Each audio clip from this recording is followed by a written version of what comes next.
शिव उवाच देवी त्वं भक्तसुलभे सर्वकार्यविधायिनी कलौ हि कार्यसिद्ध्यर्थमुपायं ब्रूहि यत्नथ। देव्युवाच शृणु देव प्रवक्ष्यामि कलौ सर्वेष्टसाधनम् मया तवैव स्नेहेनाप्यां वास्तुति प्रकाश्यते। ॐ अस्य श्री दुर्गा सप्तश्लोकी स्तोत्र महामन्त्रस्य नारायण ऋषि अनुष्टुप् छन्दः श्री महाकाली महालक्ष्मी महासरस्वत्यो देवता श्री जगदम्बा प्रीत्यर्थे पाठे विनियोगः।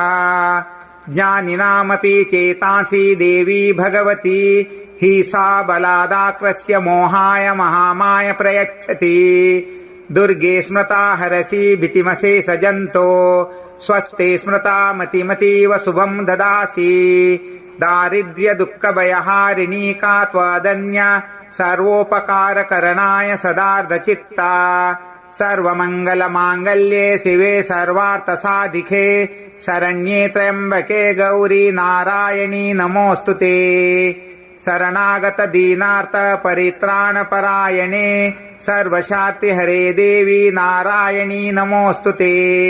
सर्वस्वरूपे सर्वेशे सर्वशक्तिसमन्विते भयभ्यस्त्राहि नो देवी दुर्गे देवी नमोऽस्तुते। रोगानशेषानपहंसि तुष्टा रुष्टा तु कामान् सकलानभीष्टान् त्वामाश्रितानां न विपन्नराणां त्वामाश्रिता ह्याश्रयतां प्रयान्ति।